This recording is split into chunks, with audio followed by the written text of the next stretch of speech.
여러분 안녕하십니까? 스타카토 변상욱입니다.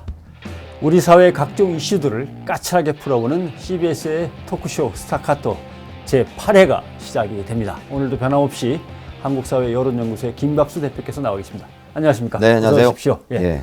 잘 지내셨죠? 할 때마다 첫 말씀, 예. 지난 한 주 어떻게 지내셨습니까? 이거 좀 바꾸면 안 될까요, 이제? 바꿀까요? 자, 그래서 오늘은 그런 어색한 인사를 벗어나기 위해서 초대 손님을 한 분 더 모셨습니다. 예. 우리 CBS 검찰을 출입하는 구용의 기자가 나와 있습니다. 어서 오십시오. 반갑습니다. 네, 안녕하십니까. 생기긴 이렇게 순하게 생겨서도 상당히 악어 이빨입니다. 조심하셔야 돼요. 예. 아니, 근데 저는 이제 성함을 처음에 듣고 요즘에 회가 유행 아닙니까? 예? 아프다. 정윤회, 만만회죠. 만만회, 예. 서금회, 서강대학교가 금융권을 장악했다. 구용회. 왠지 예전에 한나라당인가요? 그때 시절에 9명의 잠룡. 잡이 아니라 잠입니다. 예, 잡이 아니라 잠. 잠재적인 대권 주자들을 우리가 구룡이라고 불렀거든요. 구룡. 예. 야, 그 구용회. 그러면 구룡에다가 그 엄청난 이름의 회 그러니까요. 합쳐서. 예. 제가 일생 동안 살아오면서 여러 번 그 얘기를 듣는데 좀 그렇죠. 썰렁하신 말씀입니다. 갑자기 두 개를 붙이니까 구룡포 막회가 생각이 나면서 별것도 넘어가시죠. 아니네. 예. 요즘 그 회자를 꺼내셨으니까 진짜 오늘의 이슈가 바로 그 정윤의 문건 파동이라는 것을 여러분한테 고지해 드리는 바입니다. 자, 스타카토 본격적으로 정윤의 문건 파동과 청와대의 난맥상에 대해서 이야기를 시작해 보도록 하겠습니다. 오늘 스타카토 제8회는 그냥 청와대로 달립니다. 이거 하나 가지고 그냥 달리겠습니다. 정윤의 문건 파동, 거기에다가 비선 실세 국정 개입의 의혹, 정윤회 씨와 조응천 전 청와대 공직기강 비서관의 대체 치고받는 싸움, 이것이 뭔지 언론에 많은 것들이 실리고 있습니다만은 어디까지가 진실인지 어느 것이 실체인지 사실 분간하기가 어렵습니다. 물론 아직까지도 다 확인되지 않았습니다만 오늘 스타카토에서는 한번 거기에 등장하는 인물들, 거기에 등장하는 사연들을 까칠하게 풀어보도록 하겠습니다. 구 기자, 도대체 경과가 어떻게 진행됐는지 조금 정리를 해야 이야기도 풀어갈 수 있을 것 같습니다. 네, 그렇습니다. 지금 정윤회 사건의 시작은 11월 28일 날 세계일보가 이른바 정윤회 문건을 보도하면서 시작이 됐죠. 네. 내용은 핵심적으로 두 가지가 되겠습니다. 하나는 김기춘 비서실장이 조만간 사퇴할 거다라는 그 내용이 있어서 이 문건 내용을 작성했다는 것이고요. 두 번째는 이른바 대통령의 최측근, 그러니까 3인방이죠. 이재만 총무비서관, 정우성 제1부속비서관, 안봉근 제2부속실장. 이 대통령의 측근 핵심 3인방들이 정기적으로 한 달에 2번씩 모 장소에 모여서 정윤회 씨에게 인사보고를 하거나 국정을 논의해서 국정 개입 의혹이 있다. 이것이 그 핵심 내용이 되겠습니다. 그래서 세계일보가 11월 28일 날 이 보도를 하면서 청와대가 발칵 뒤집혔고요. 그 이후에 청와대가 곧바로 세계일보에 대해서 명예훼손 수사를 검찰에 청구를 했고요. 그래서 검찰 수사가 현재 시작이 됐고 청와대 민정수석실에서 공직기강 비서관실에 경정으로 근무하던 박관천 씨가 어제 소환이 됐고요. 오늘은 그 박관천 경정의 상관이었던 조응천 공직기강 비서관이 현재 검찰에 나와서 조사를 받고 있습니다. 예. 일단은 그 보도가 아주 상상을 초월하는 흔히 말하는 이제 핵폭탄급 보도였습니다. 세계일보가. 네, 그렇습니다. 세계일보가 세계일보라서 3개 나갔다고 하더군요. 네. 사실 이제 설들은 그동안 굉장히 많이 있었습니다. 사실은 그 만만회부터 시작해서 비서실장 말고 비선실장이 존재한다. 네. 이런 말들도 있었고 사실은 이런 얘기들이 임기 한 3, 4년 차쯤 됐을 때 레임덕이 시작된다든지 이럴 때 권력 누수 현상이 나오면서 뒤에 있던 이제 뒷얘기들이 흘러나오기 시작하면서 발단이 되는데 지금 2년 차 정권이란 말이죠. 아주 이례적으로 이제 엄청난 핵폭탄이 터진 거죠. 예전에는 박근혜 대통령을 중심으로 모인 친박이라는 이런 그룹이 있고 또 대통령을 중심으로 뭉쳐있는 청와대라고 하는 권력의 핵심 부서가 있다라고 생각했는데 그게 아니고 이거는 여러 개의 권력의 집단끼리 서로 아주 불완전한 형태로 결합됐는데 가운데 깃발만 박근혜라고 하는 상징적인 깃발을 꽂아놓고 깃발은 놔두고 자기들끼리 움직이는 거 아니냐라고 하는 박근혜 정권의 어떤 실체가 그런 거 아니냐는 성격 규명의 문제도 벌어지는 것 같습니다. 기자들끼리 무슨 얘기합니까? 가장 핵심적인 화두 또는 맹점이라고 한다면 인사참패 아니겠습니까? 결국 그 2년 동안 이 인사참패가 늘 이슈가 되고 늘 문제가 되고 지적이 됐는데 결국 그런 많은 문제를 노출했던 이 인사참패가 결국 집권 3년 차도 아니고 집권 2년 차 말에 이렇게 폭발하는 그런 계기가 됐다고 봅니다. 그래서 이 인사라는 부분이 매우 문제가 많았었다. 우리가 보도가 되거나 또는 겉으로 아는 것보다 속에서 훨씬 더 골마 있었고 속에서 훨씬 더 문제가 있었기 때문에 3년을 넘지 않고 2년 말에 터지지 않았냐 이런 관측이 있습니다. 네. 일단은 저희들이 이 큰 맥을 좀 짚어놓고 하나하나 팩트를 좀 확인해 볼 필요가 있을 것 같은데요. 이 관계는 지금 권력의 암투인데 대통령을 둘러싼 일단 크게 두 라인으로 정리할 수 있을 것 같아요. 예. 정윤회 라인과 박지만 라인의 권력 암투 속에서 사실은 이런 사건들이 벌어진 거거든요. 예. 그런 속에서 과연 지금까지 나왔던 말들과 서로의 이제 상반된 주장들이 막 본물 터지듯이 나오고 있는데 과연 누구의 말들이 더 사실인 거냐? 상대방에게 타격을 주기 위해서 사실이 아닌 것을 사실처럼 얘기하기도 하고 또 약간의 사실을 부풀려서 과대해서 이제 상대를 음해하기도 하고 뭐 그런 면에서 박지만 라인과 정윤회 라인이 서로 주장하는 내용들이 상당 부분 사실이 아닐 가능성도 있고 그렇죠. 또 부풀려졌을 개연성도 있다는 전제 하에서 일단은 이 문건 유출부터 시작해서 이런 것들이 예. 어떻게 이루어지면서 어떤 방향으로 전개되어 왔는지 한 팩트 체크가 먼저 중요한 것 같아요. 그 말씀하신 대로 지금 문서 작성에서는 왜 작성을 했냐 그렇죠. 이 부분과 그렇다면 그 내용이 진짜냐 사실이냐 이 두 가지로 지금 나눠지지 않겠습니까? 그런 부분에서 그 김갑수 대표께서 잘 지적하신 것 같은데 그러면 그 근원이 뭐냐 과연 그 근원은 저희들이 이제 아직까지는 밝혀야 될 부분이고 검찰 수사에서도 이제 밝혀야 될 부분이지만은 박지만 이지 회장과 정윤회 씨가 끝에 있지 않겠냐 이런 지금 추정을 하고 있는 것이죠. 그래서 박지만 씨 쪽에는 조홍천 공직기강 비서관과 박관천 경정이 어쨌든 간에 그 우호적으로 일했던 것이고 정윤회 씨는 이른바 측근 3인방과 그 협조 관계를 맺었기 때문에 이 두 사람들 사이에서 그 알력이 갈등이 심해지면서 이제 문건이 유출되는 그런 사고가 났는데요. 특히 박지만 그룹과 그 정윤회 씨의 그룹 사이에는 많은 문제가 있었던 것 같습니다. 그리고 일단 공식 라인에 그리고 대통령 측근과 특수관계인을 감찰할 수 있는 이 공식 라인은 정윤회 씨가 어떤 인사에 관여를 많이 한다. 그래서 이 청와대 인사 참사가 이런 데서 많이 연유한다. 다수의 어떤 정보를 들은 것 같습니다. 그래서 이 조홍천 공직기강 비서관이 자기가 가장 신뢰하는 부하인 그 박관천 경정에게 조사를 해봐라 이렇게 지시를 내렸던 거죠. 그래서 조사를 해서 1월 6일 날 보고서가 올라갑니다. 근데 보고서가 상당히 이제 국민들이 보시기에도 십상시라는 표현이라든지 뭐로 보인다든지 이렇게 하면서 상당히 주관적인 단어가 있습니다. 하지만 분명히 이 문서는 청와대 공직기강 비서관실에서 만든 것이죠. 문서는. 지금 이제 그 문서가 그러면 동양 보고서냐 아니면 그 진짜 보고서냐 그래서 비밀 등급이 있는 거냐 이런 논란은 지금 있습니다만은 어쨌든 간에 그렇게 양 그룹이 이제 싸우는 것이 공식화가 된 거죠. 그런데 이 보고서가 아마도 이제 정윤회 씨에게 들어갔던 것 같습니다. 그렇게 되면서 양측이 싸우게 되고 결과적으로 4월 15일 날 이제 조홍천 비서관이 공직에서 물러나게 되는 것이죠. 그분은 절대 물러날 생각이 없었던 것 같습니다. 갑자기 그 민정수석이 부르더니 수고했다. 나가라. 이렇게 하니까 자기는 좀 황당해서 나왔다. 이렇게 설명을 하는 걸 보니까 상당히 자기가 뭐 교체가 될 것이다. 이런 것을 미리 짐작하지는 않던 것 같고요. 그런데 그 과정에서 1월 6일 날 보고서를 작성해서 이것을 조홍천 비서관이 김기춘 비서실장에게 보고를 합니다. 그런데 김기춘 비서실장이 알았다. 걱정하지 말아라. 단지 이 말만 했던 것으로 조홍천 비서관이 이렇게 말을 합니다. 그러면 이런 그 보고서가 올라가면은 지금 조홍천 비서관 말대로는 자기가 사실일 확률이 6할 정도라고 하는데 60% 정도라고 하는데 사실이 이제 또 실체적으로 파악을 해야 되지 않겠습니까? 지금부터 이제 시작인 거죠. 당연히 더 시작을 해야죠. 왜냐하면 공직기강 비서관실은 많은 촉수를 가지고 있고 다양한 수단을 동원할 수 있는 우리나라 최고의 어떤 감찰 기구이기 때문에 할 수 있는데 어쩐 일이니 김기춘 비서실장이 됐다.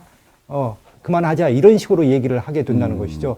그 상태에서 멈춘 상태에서 이 문건이 이제 정윤회 씨한테 어떤 경위로든 들어가게 되면서 이제 난이 안에서 내란이 일어나게 되는 케이스인데요. 그렇게 해서 양 그룹이 이제 서로 그 분란이 많다는 것을 확실히 알게 되는 겁니다. 양 집단이 서로 간에. 그런 차에 김기춘 실장은 이쪽 저쪽 눈치를 보면서 별로 이렇게 관여를 안 하게 됩니다. 근데 김기춘 비서실장도 상당히 처음에는 그 3인방, 그러니까 이른바 정윤회 씨 측에 대해서 많은 의구심을 가지고 있었던 것 같습니다. 왜냐하면 자기가 곧 사퇴한다. 이런 것들이 찌라시 정보지로 이렇게 나가니까 사실 여기에서도 말했지만은 정윤회 씨가 그 문건에서 찌라시에 돌려라 이렇게 했다는 거 아니겠습니까? 예. 사실 여부를 떠나서 어쨌든 그런 경위를 통해서든 어떤 경위에서든 그 정보시장에서 그런 얘기가 도니까 내 사퇴설이 도대체 어디서 도는지 아마 알아보라고 지시를 했을 수도 있겠죠. 그렇겠죠. 그거에 따라서 조홍천 비서관이 조사를 했을 수가 있겠고 그렇게 됐는데 이상하게도 김기춘 비서실장은 그 보고를 받고도 별다른 조치를 않는다는 것이 좀 이상한 일이죠. 저도 김기춘 실장이 이제 검찰 이제 총수로 있을 때 옆에서 지켜본 바로는 그 유명하지 않습니까? 그 결벽성. 네. 잘못된 거나 흠점이 난 거 이런 거 정말 견디지 못하고 그런데도 불구하고 보고를 받았는데 그래? 알았어. 뭐라고 치부해 버릴 일은 아닌데. 이 정도의 권력 중심부에서 오랫동안 이 짬밥을 드신 분 정도라면 박지만 파가 있고 정윤회 파가 있다는 것들은 당연히 알게 되거든요. 당연히 알겠죠. 가장 사실 지금 최후의 승자는 김기춘 실장이란 말이에요. 네. 그러니까 박지만 파가 올린 보고서에서 액션을 취할까 말까를 하는 중에 정윤회 쪽에서 경고를 메시지를 갖다 찌라시를 통해서 날리고 그런 쪽에서 이거 잘못 손댔다가는 큰일 날 수도 있겠구나라고 하면서 뭐 이렇게 니네끼리 한번 싸워봐라 나는 그럼 거기서 빠져 있을게 이러면서 지금 이러다가 자기들끼리 싸워가지고 문제가 터지고 이 사람들만 지금 여론의 질타와 이런 원망을 받는 반면에 김기춘 실장은 살짝 빠져서 웃고 있단 말이죠. 또 하나 이제 이거는 이제 뭐 합리적 의심이라고 볼 수는 없는 건데 그럼 뭔가요?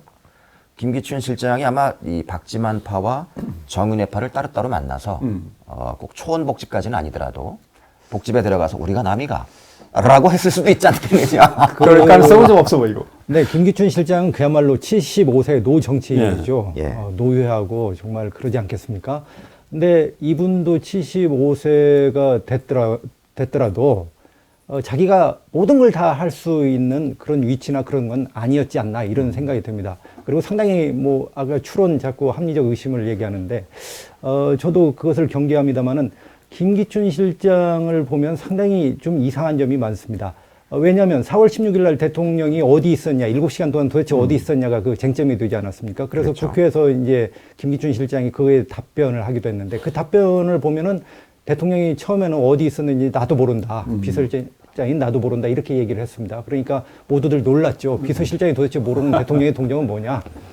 그런데 그 다음 말은 별로 보도가 안 됐습니다만은 그 다음에 이런 얘기를 했습니다. 그래서 왜 도대체 비서실장이 모르는 게 말이 되냐. 그러니까, 청와대에는 비서실도 있고 부속실도 있고 이렇게 얘기를 했죠. 그러니까 비서실장 아래에 부속실이 있는 건데 지금 비서실과 부속실이 동등하거나 그 이상이라는 겁니다. 그러니까 김기춘 실장도 부속실에 대해서는 터치 권한이 없었던 것으로 보입니다. 그만큼 제가 볼 때는 이 3인방들의 힘이 굉장히 셌다.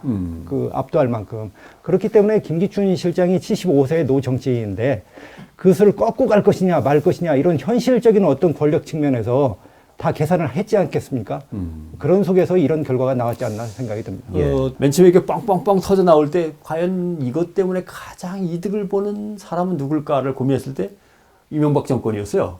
그렇죠. 그렇죠. 그래서 그 얘기는 우리가 좀 이따가 그래서 본격적으로 한번 해봐야 되죠. 쪽에서 뭔가 이런 걸 슬슬 터뜨릴 만한 능력이 아직 남아 있는가 그런 조직력이라고 했던 건데 지금 그 얘기는 완전히 나오질 않고 한 거 보면은 예를 들면 MB 쪽에서 우리를 갖다가 무너뜨리려 한다. 자기네들을 빠져나가려고 뭔가를 갖다가 새로운 폭탄을 하나 던진 것 같다. 이런 얘기들이 나와야 되는데 청와대 내부에서 그런 얘기하는 사람은 아무도 없고. SNS상에 그런 나름대로 자기들 입장에서는 또 합리적 의심이라고 할 테지만 그런 음모를 또 말씀하시는 분들이 제법 있는 건 사실입니다. 그러니까 왜냐하면 지금 이 문건 유출을 정윤회파, 박지만파 서로가 이제 상대가 했다고 이렇게 보통 했고 대부분 그렇게 의심을 했었는데 그게 아니라는 거 아니에요 지금.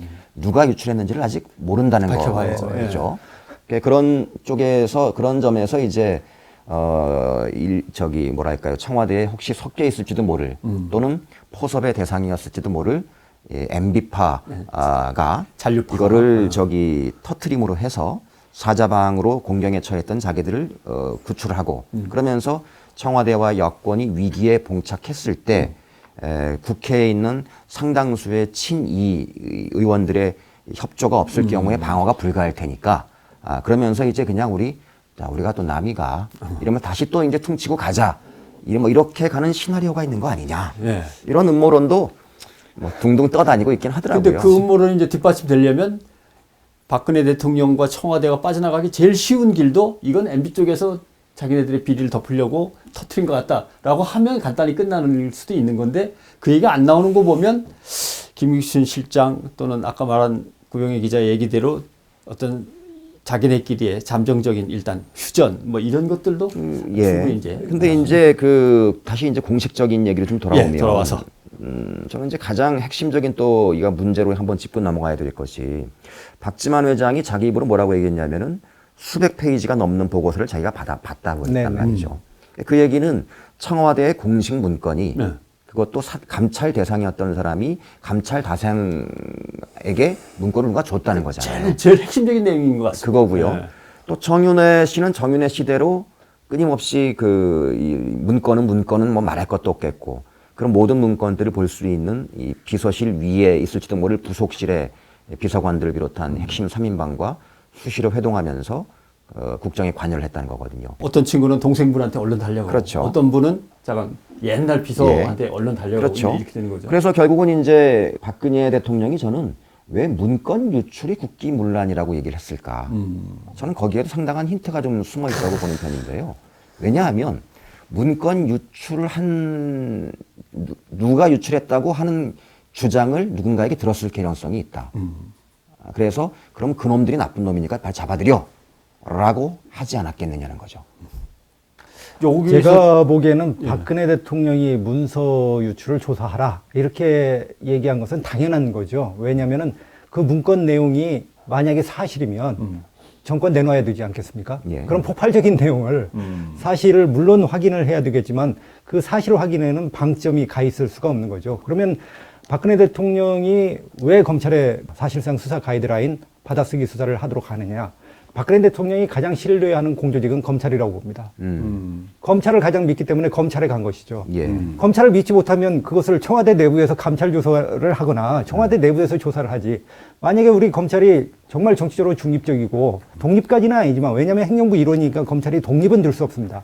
그렇지만 우리 어떤 정치적 사건에서 검찰이 정말 국민들의 신뢰를 얻을 만큼 사건을 명쾌하게 사실을 명명백백하게 밝혀준 적이 없기 때문에 저는 검찰은 계속해서 정권의 하수인이란 말을 물론 검사들은 싫어합니다만은 저는 그런 성격이 분명히 있다고 봅니다. 그래서 검찰을 믿기 때문에 이것을 문서 유출을 바로 조사해라. 이렇게 간 것이죠.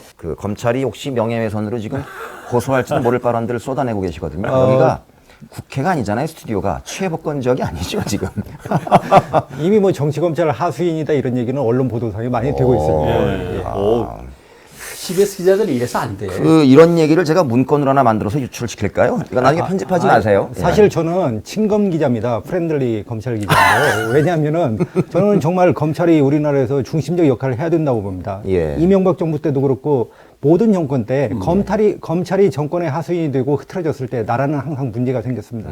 그 문건에도 등장합니다만 정윤회 씨가 검찰을 다 잡겠다 이런 얘기가 있지 않습니까? 그러게요. 여러 가지가 정말 문건 중에는 사실로 드러나는 경우가 많이 있습니다. 현실에 지금 그렇기 다 때문에 잡힌 모양새죠, 지금. 그리고 실제로. 네, 심지어는 공직기강 비서관이 60%가 사실이라고 할 정도니까 저희가 믿기에는 거의 90%가 사실로 이렇게 믿어지는 부분이 있습니다. 네. 아무튼 김 대표 쪽의 얘기를 듣자면 제 쪽이라 하시면 지금 계속 지금 여기 지금 구용회파와 김갑수파가 있어가지고 그러니까 제가 이제 박근혜 대통령 입장이 돼 보는 거예요. 그래서 이쪽의 얘기를 듣자면 뭐 어차피 내가 다 알고 있는 그 알력들인데 문건 유출한 게 괘씸해. 그런데 이제 이쪽에서는 정윤회 쪽이 완전히 승기를 잡아가지고 뭐 이런 부분으로 처리해야 될 것 아닙니까라고 하는 추론이 가능하지 않겠냐라는 말씀하신 거고, 일단은 팩트 확인이 조금 더 거쳐봐야 알겠다라고 하는 이제 구용희 기자의 얘기인 것 같고요. 그 완전하게 이제 저를 그냥 한 방에 보내시는 그렇게 결론을 그냥 지어버리시는 건 저는 음모론 저기로 몰아붙이시는 거고, 구용희 기자한테는 지금 검찰한테 아까 너무 심한 말씀을 확인을 하다 보니까 못해서 얘기를 지금 못하겠다는 테러를 거죠. 열어주고 계시는 거고. 확인을 못해서 얘기를 못하겠다는 거고, 합리적인 추론이 이렇게까지는 갈 수 있는데라고 저도 말씀하신 수첩이 거예요. 있는데요. 제 수첩에 그렇게 적어놓겠습니다. 알겠습니다. 전상욱 나쁜 사람이라더라. 나쁜 사람이라더라 하면은 잘리는 거 아시죠? 우리나라에서. 아, 그렇죠.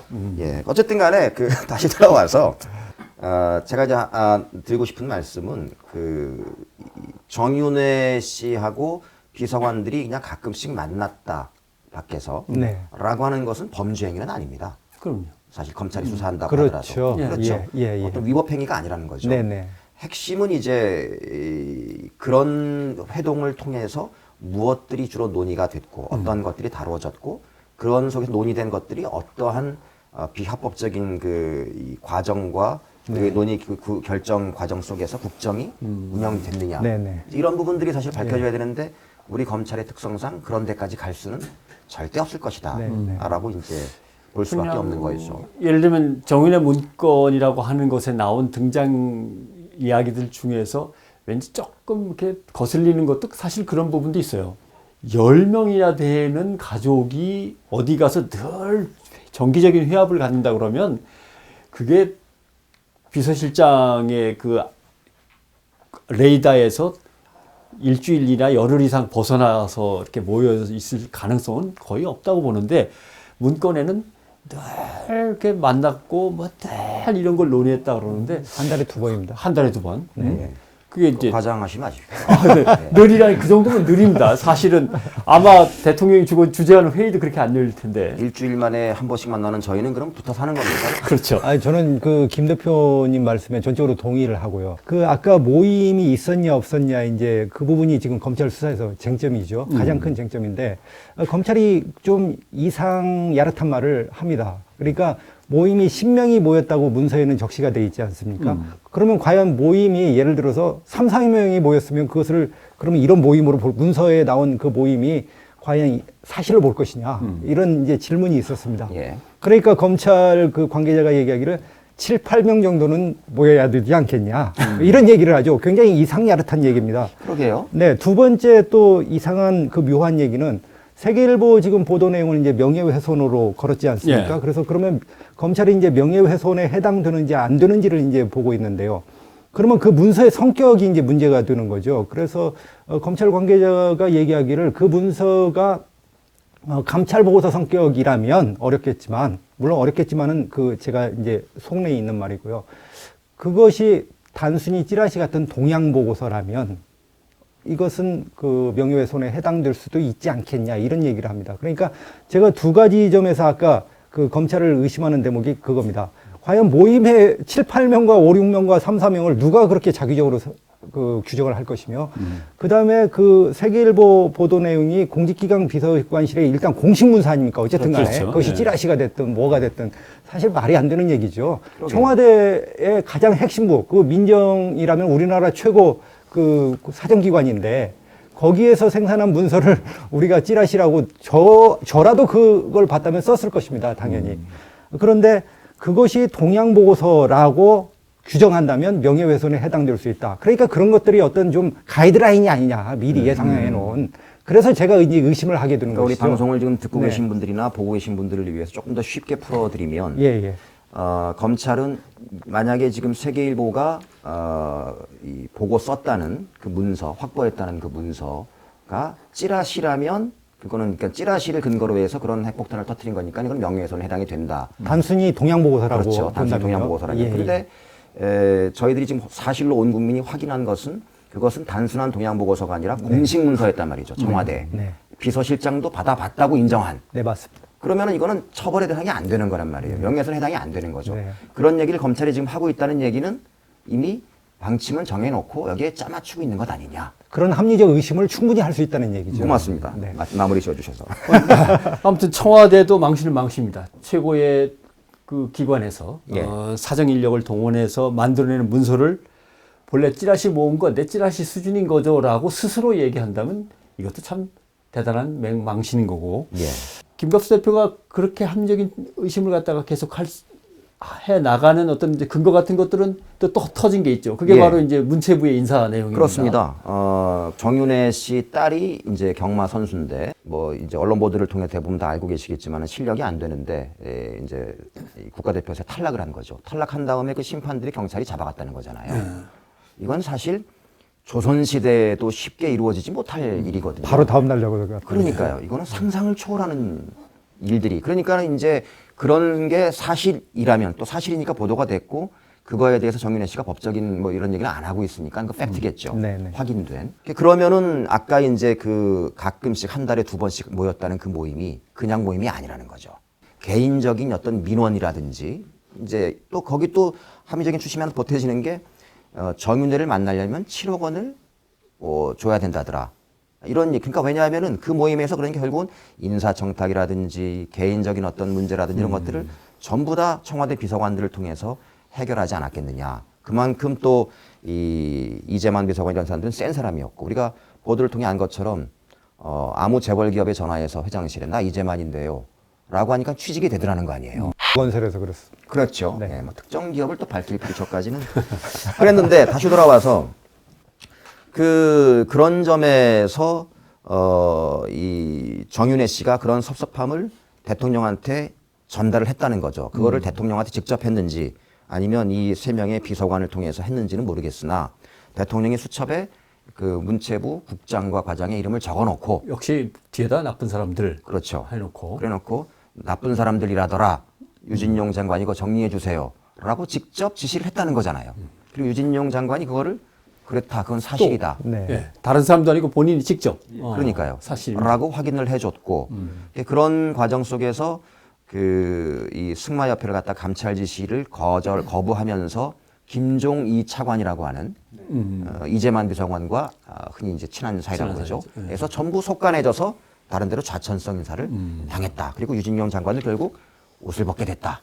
라는 것이 지금 또다시 밝혀진 예. 핵폭탄인 거죠. 사실은 이렇게 공식적인 이제 인사, 공직 인사에 대통령이 엉뚱한 비선의 이야기를 듣고 난 다음에 나쁜 사람들이라더라라는 리포트체로 전달을 한 거잖아요.